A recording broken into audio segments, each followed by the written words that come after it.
নমস্কাৰ আপোনালোক সকলোকে বাহিৰ প্ৰথমটি খণ্ডলৈ মই মানসে স্বাগতম জনাইছোঁ আৰু আজি আমাৰ সৈতে উপস্থিত আছে মৰাণ মহাবিদ্যালয়ৰ প্ৰাক্তন অধ্যক্ষ তথা লোকসংস্কৃতিৰ গৱেষক সাধক ডক্টৰ অনিল শইকীয়া ছাৰ পোনপ্ৰথমে আমাৰ অনুষ্ঠানলৈ আপোনাক স্বাগতম জনাইছোঁ নমস্কাৰ তোমালোকৰ বাঁহী নামৰ যিটো অনুষ্ঠান আৰম্ভ কৰিছে ইউটিউব চেনেল আৰম্ভ কৰিছে সকলো সদস্যলৈকে শ্ৰদ্ধা জনাইছোঁ মৰম জনাইছোঁ ধন্যবাদ ছাৰ পোনপ্ৰথমে আমি আপোনাৰ বিষয়ে কিছু জানিবলৈ চেষ্টা কৰিম পোনপ্ৰথমে আমি আপোনাৰ বায়োগ্ৰাফিটো জানিবলৈ চেষ্টা কৰিম আপোনাৰ ঘৰ আৰু জন্ম ক'ত কেতিয়া মোৰ ঘৰ যোৰহাটৰ ৰংদৈ দহগাঁৱত ৰংদৈ দহগাঁৱৰ পৰা নিমাতীলৈ প্ৰায় 3 কিলোমিটাৰ দূৰ হয় নিমাতী মানে ব্ৰহ্মপুত্ৰ পাৰ হ'লে মাজুলী এই ৰংদৈ দহগাঁৱত জন্ম তাতেই প্ৰাথমিক বিদ্যালয় পঢ়িছিলোঁ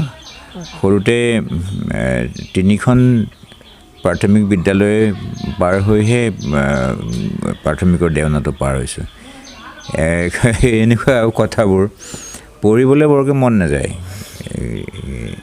ঘৰত আহি কওঁহি যে স্কুলখন ভাল নহয় এনেকৈ কওঁ স্কুলটো ভালেই প্ৰথমতে হলৌ চুক প্ৰাথমিক বিদ্যালয়লৈ গৈছিলোঁ অৱশ্যে আজিকালি তাৰ নামটো বেলেগ হৈছে তেতিয়া বাইদেউ খুব ধুনীয়া পঢ়ুৱায় মোৰ কিন্তু ঘূৰি ফুৰিবলৈ মন যায় আমতলে চৰাই চিৰিকটিৰ মাত শুনিবলৈ মন যায় তেতিয়া ঘৰত যেতিয়া কওঁ তেতিয়া বেলেগ এখন স্কুলত নাম লগাই দিলে 108 নং বালক বিদ্যালয় তাতো 2-3 বছৰ পঢ়াৰ পিছত ক'লোঁ যে মন নাই আৰু পঢ়িবলৈ এইবোৰ ভাল নালাগে পঢ়াটো নহয় মই কোৱা নাই স্কুলখন ভাল নালাগে বুলি কৈছোঁ পঢ়াটো ভাল নালাগে বুলি কোৱা নাই পঢ়া ভাল নালাগে বুলি ক'লে ঘৰত গণ্ডগোল কৰিব তেতিয়া স্কুলখন ভাল লগা নাই তেতিয়া ভাবিছোঁ আৰু ভাল হ'ব এতিয়া আৰু গাঁৱততো স্কুল নাই তেতিয়াহ'লে তোক বেলেগ এখন গাঁৱত স্কুলত নাম লগাই দিম সেইবুলি আৰু 5 দিনা নি ভূঞা চুক স্কুল বুলি এখন স্কুলত নাম লগাই দিলে দ্বিতীয় আৰু তৃতীয় শ্ৰেণী তাত পঢ়িলোঁ তাত মহিৰাম দত্ত ছাৰ আছিলে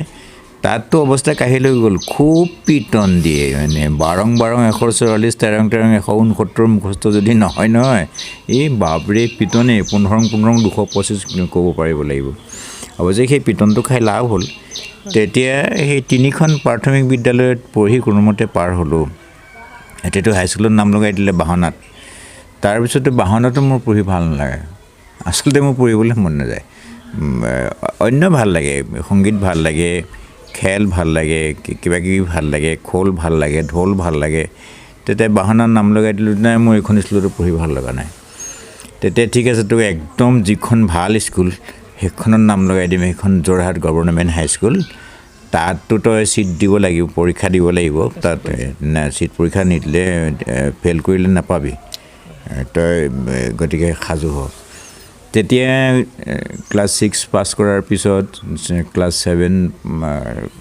পাওঁতে গভৰ্ণমেণ্ট হাইস্কুলত গৈ পৰীক্ষা দিলোঁ লিখা পৰীক্ষা আৰু পৰীক্ষাত পাছ হৈ গ'লোঁ নহয় মোৰ বৰ খং উঠিছে পাছ হৈ যোৱাৰ কাৰণে তেতিয়া যেই হওক যোৰহাট গভৰ্ণমেণ্ট হাইস্কুলত চিট পালোঁ তেতিয়াৰ দিনত আমাৰ ক্লাছ 8ৰ পৰা ছায়েন্স আৰ্টছ কমাৰ্চ হয় 8ৰ পৰা ছায়েন্স আৰ্টছ কমাৰ্চ ভাগ হয় ঘৰত কৈ আছে ছায়েন্স পঢ়াব তাৰপিছত মোক ডক্টৰ ইঞ্জিনিয়াৰ কৰিব মই ভাবিছোঁ ছায়েন্সত চিট নাপালেই হয় আৰু তাৰপিছতো ছায়েন্সতো চিট পালোঁ ক্লাছ 8ত থাকোঁতে গতিকে সেইখন স্কুল এৰিব নোৱাৰিলোঁ তাৰপিছত পঢ়িলোঁ তাতে পঢ়াৰ পিছত যোৰহাট জগন্নাথ বৰুৱা মহাবিদ্যালয়ৰ পৰা BSc পাছ কৰিলোঁ আৰু বাহনা কলেজৰ পৰা BA পাছ কৰিলোঁ কৰাৰ পিছত ডিব্ৰুগড় বিশ্ববিদ্যালয়ৰ পৰা MA পাছ কৰিলোঁ তাৰপিছত তাতেই এটা জলপানী লৈ তেতিয়াৰ দিনত মাহে আমি 800 টকা পাওঁ বহুত টকা 800 টকা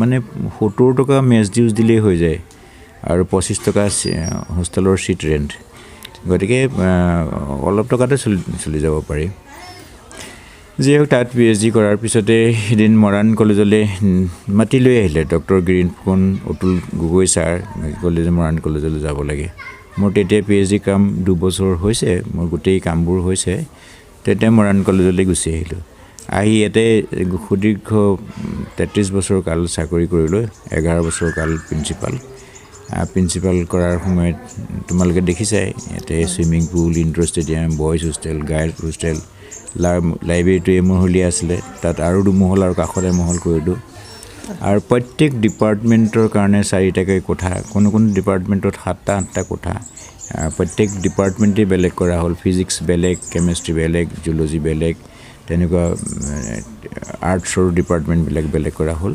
সেইখিনি কাম কৰিলোঁ। তাৰ মাজতে সাহিত্য আৰু সংগীতৰ চৰ্চাটো সমান্তৰালভাৱে চলি থাকিল, কিন্তু মই এজন শিক্ষকেই হৈ পৰিলোঁ শেষত। আৰু তেনেকৈ আমাৰ ঘৰুৱা জীৱনো আৰম্ভ হ'ল। এটাই ল'ৰা অনুৰাগ, এই ৰজত কোমল বঁটা পাইছে। এইটো চলি আছোঁ আমি, সেয়ে মোৰ জীৱন বৃত্তান্ত সৰু। ধন্যবাদ ছাৰ, আমি আপোনাৰ বিষয়ে অলপ জানিলোঁ। ছাৰ, এতিয়া আমি আপোনাৰ পৰা শৈশৱ সম্পৰ্কে জানিব বিচাৰিম। মানে শৈশৱ বুলি ক'লে আপোনাৰ মনলৈ কেনেধৰণৰ অনুভৱ আহে? আপোনাৰ শৈশৱৰ দুটা বা এটা স্মৰণীয় ঘটনা। শৈশৱটো সদায় ধুনীয়া, শৈশৱ মনোৰম। আমি গাঁৱত জন্ম, বোকা পানীৰ মাজত জন্ম। আমাৰ গাঁওখনৰ নাম দ গাঁও, দ মানে দ, আৰু তাত বাৰিষাটো আমি ইমানলৈকে বোকা, আৰু চাইকেলখন আমি কান্ধত লৈ যাব লাগে বাৰিষা, আৰু ৰাস্তা পালেহে আমি চাইকেলত উঠিব পাৰোঁ। যেই হওক, তাতে আমাৰ কামবোৰ কি আছিলে শৈশৱত?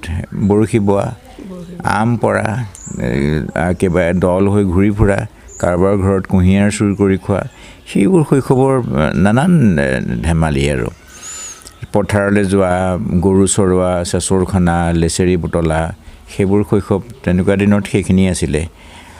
আৰু তুমি কি দুটা ঘটনাৰ কথা কৈছা? ঢেৰ ঘটনা আছে শৈশৱত। এটা ঘটনা মনত পৰে, আমি মানে খুব এই অবাইচ মাতটো মাতিছিলোঁ এইবোৰ কিবা কিবি কৰি থাকোঁতে, কথাই কথাই। তেতিয়া এজন সভাৰাম ছাৰ, সভাৰাম পণ্ডিত বুলি কয়, আমাৰ ঘৰত দেউতাকে সেই গোচৰ দিলে, যিটো ল'ৰা এনেকুৱা হৈছে। দেউতাই মোক ভাল পিটন দিলে সেইদিনা, এনেকুৱা বেয়া মান মতাৰ কাৰণে। এতিয়া লগৰ আমাৰ দলটোক ক'লোগৈ যে মোক আজি বৰ পিটন খুৱালে সভাৰাম ছাৰে, এনেকৈ কৈছে। বোলে তেখেতক দিম ৰ মজাটো, কাইলৈ আমি আম গছজোপাত উঠি থাকিম জোপোহা আম, আৰু তেখেতটো তাৰ দলেদি চাইকেল মাৰি যাব। আমি আজি স্কুলৰ পৰা, কাৰণ তেখেতৰ স্কুলখন দূৰত, সেইফালেদি চাইকেল মাৰি আহে। আমাৰ গাঁৱৰ স্কুলখনৰ পৰা আমি ছুটিৰ পিছত তালৈ গৈ লগ পাম আৰু তেখেতক।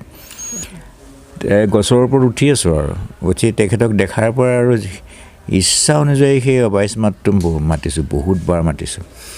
তেখেতে একো কোৱা নাই, মিচমিচকৈ হাঁহি গুচি আহিছে। ঘৰত আহি কৈছেহি, তুমি কালি ল'ৰাক দিলা দুচাট, কিনো লাভ হ'ব? আজি ইহঁতে 100তকৈ বেছি মাতিছে, 5টামান গোট খাই। সেই কথাটো মোৰ মনত পৰি থাকে। আৰু শৈশৱৰ আৰু অনেক কাহিনী আছে শৈশৱৰ। এটা মনত পৰে, মই কৈছোঁ যে স্কুললৈ যোৱাতকৈ ঘৰতে কিবা কিবি বাহিৰা কিতাপ, বুঢ়ীআইৰ সাধু, পঞ্চতন্ত্ৰ, এনেকুৱা কথা, শিশু ৰামায়ণ, শিশু মহাভাৰত, এইবিলাক পঢ়া, সেইবিলাক পঢ়িছিলোঁ। দেউতাই জ্যোতিপ্ৰসাদৰ কথা কৈছিলে, 14 বছৰ বয়সতে নাটক লিখিছিলে। মই ভাবিছোঁ তাতকৈও কম বয়সত নাটক লিখিম বুলি নাটক এখন লিখিলোঁ, ৰত্নাকৰ চৰিত্ৰ। 14 বছৰতকৈ কম বয়সত? কিমান বয়স নাজানো, আৰু 5 মান হ'ব। আৰু এই ৰত্নাকৰ চৰিত্ৰ এখন নাটক লিখিছোঁ। এই ৰত্নাকৰ, আমি জানোৱেই কাহিনীটো। ৰত্নাকৰ প্ৰথমতে ডকাইত আছিলে। ডকাইত থাকোঁতে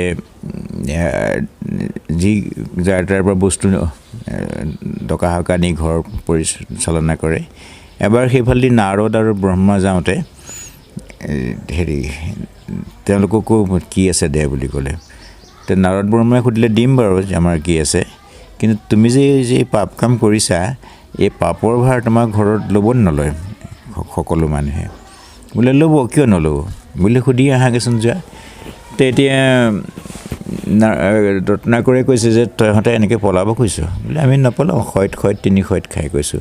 ঘৰত সুধিলেগৈ, ঘৰত কোনো নলওঁ বুলি ক'লে। তেতিয়া ৰত্নাকৰ আহি কান্দি কান্দি ভৰিত পৰিছে, যে উপায় কি হ'ব সুধিছে। কৈছে যে এটাই উপায় আছে, তুমি ৰাম বোলা। তেতিয়া ৰাম বোলে, তাৰ ৰামটো নুফুটে মুখত, তেওঁ ইমানেই ডকাইত আছিলে, দুষ্কাৰ্য কৰিছিলে। সেইকাৰণে মৰাম বুলি ক'বলৈ ক'লে, মৰাম পৰা ৰাম হ'ল। আৰু সেই ৰাম কৈ থকা লাগে যে আমি নহালৈকে কৈ থাকিবা। তেওঁ সফলো হ'ল। সফলো হোৱাৰ পিছত ব্ৰহ্মা আৰু নাৰদ আহি কমণ্ডলুৰ পানী ছটিয়াই তেওঁক উলিয়ালে। যিহেতু এই উঁইহাপলুৰ পৰা জন্ম হোৱাৰ কাৰণে তেওঁক বাল্মীকি বুলি ক'লে আৰু তাৰপিছতে তেওঁ ৰামায়ণ লিখিবলৈ আৰম্ভ কৰিলে এটা শৰবিদ্ধ চৰাই এটা কৌঞ্চ